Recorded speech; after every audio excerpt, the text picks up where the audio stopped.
I want to talk. Do I want to? I feel like we have to talk about the newest offender in the culture. This is a guy named Gary Shteyngart. Now, Gary Steingart was a big hipster writer, late 90s or maybe mid aughts. He wrote an incredible novel called Super Sad True Love Story. Really, really funny.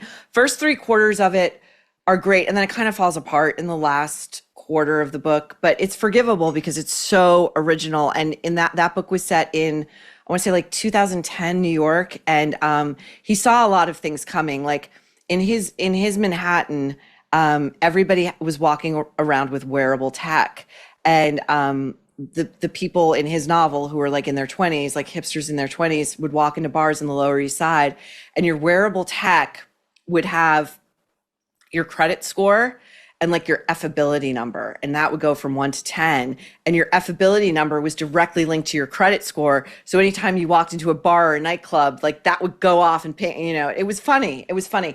And he saw a lot of the class divide that was going to widen even more so. And James Franco was palling around with him and before he got canceled. And Gary Steingart's whole thing was like, he was kind of like this schlubby guy who was a nerd his parents were Russian immigrants, and he grew up like in the outer boroughs, like in Queens. And like, if you come from the outer boroughs or Long Island, I come from Long Island, a lot of really interesting New York artists come from Long Island. Like, I'm thinking about Billy Joel, whose HBO documentary is about to start, and we're going to cover it because I love Billy Joel, and I think he gets such a bum rap because the problem with Billy Joel is he's a brilliant artist, but he was never cool, right? He was like never a cool guy, but and so anyway, I'm psyched to get into it. But the point is, you forever kind of have an outsider mentality because you did not grow up in Manhattan proper, and it gives you a very, very, very interesting lens. And I think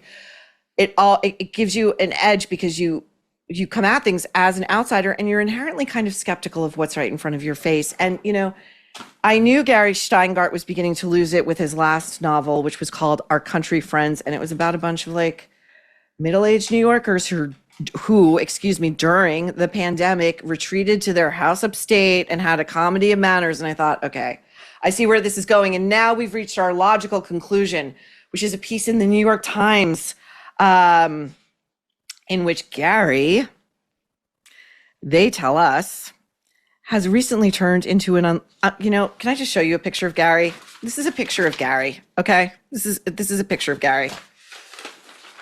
He's not Norman Mailer. Having recently turned into an unlikely men's style icon with a penchant for crisp martinis, tailored suits, and vintage watches. This is so cliche. This is so martinis, tailored suits, and vintage watches. You're a writer. You're supposed to be original. And, back when he was kind of original, he wrote, okay, this, again, you're not going to believe this. It all sounds fantastical, but these people live among us and they're trying to make their footprint in the culture. And, he wrote about his botched circumcision in the New Yorker. And, this is also a place where Lena Dunham is published. And I maintain, as I have lo these many years, that David Remnick, that great intellectual over at the New Yorker, is often sometimes guided by his inner starfucker. Okay. Now, from Gary's New Yorker piece, which I pulled up to share with you guys because I'll never withhold from you. This is dated October 4th, 2021. Again, I warn you, it's graphic, but it's also kind of a tease because this is like, these are artists who I think have really just run everyone off in their lives, who has like an iota of good sense. Like, they don't listen to anybody. They're like, I'm a genius. I'm a genius. If you criticize me, if you offer me criticism, you're just jealous. This is what's going on. Okay. A quote from Gary's essay in the New Yorker about his botched circumcision. And as an adult, his decision to surgically fix this. I mean, geez, we're running around with an ingrown hair in our penis for years. Okay. Years. Quote, oh my God. I can't believe. Okay. The hair knot around my skin bridge, which he describes further up in the piece as looking like Again, this is his analogy, not mine. So it's telling. He describes it as looking like the kind of plasticated string cheese that moms pack in their kids' school lunches. That's him describing the skin bridge of his mutilated penis. Quote, could not be prized loose using tweezers. I just get the visual of him in his bathroom. Like, does he have like a loop? You know how art directors have like a loop? And any attempts to dislodge it with my fingers only tightened it around the string of superfluous skin. My wife's, this poor wife. He's living off his wife's money, by the way. Okay. He is a writer and he teaches writing at like Columbia or something. He is not, you cannot, unless you're Stephen King or J.K. Rowling, you are not living off your writing. Sorry. His wife is an attorney. He's living off her money. I'm just saying my supposition. So she's this poor woman. She's like, let's try some Nair. She's probably dying. Unless like this is actually her way of like avoiding sex with Nebuchadnezzar Gary, which, you know, I think is a good theory. Gary continues, for days, we applied the hair removal lotion with calligraphic precision, paging Meghan Markle. The knotted hair appeared smaller in diameter, but it remained wrapped around the bridge. And did he keep a diary? This is so detailed. In fact, it was now digging into the skin, releasing what looked like a stream of pus. This is what David Remnick thinks is New Yorker material. And this is who we are dealing with in Gary Shteyngart. So here we are in the New York Times, pegged to his new book that no one's going to read. And he called it Vera or something. And it's clearly an attempt to be compared to Nabokov, whose wife's name was Vera, and the author does his bidding in this piece, this New York Times journalist, and he's not Vladimir Nabokov. Nobody is Vladimir Nabokov. Now he talks about prior to this rebirth, this metamorphosis into a male style icon.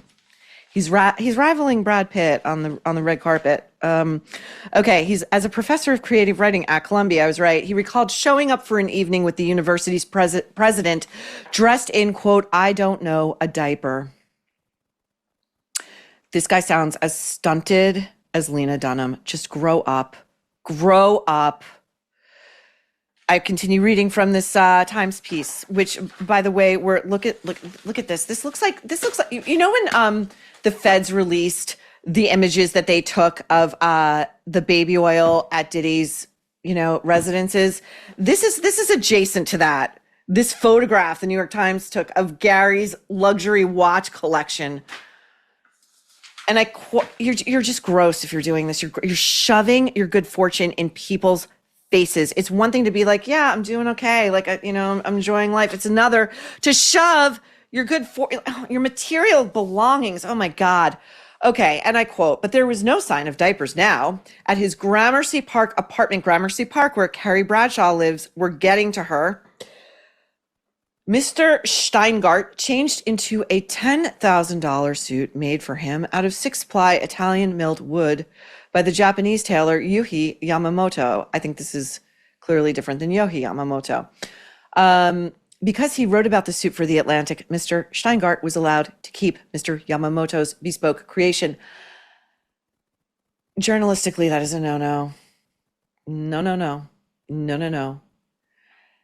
Quote, Gary's approach to clothing increasingly resembles, this is someone named Mr. Greenwood. I don't know. Who's Mr. Greenwood in his life? Anyway, I'm just gonna quote it.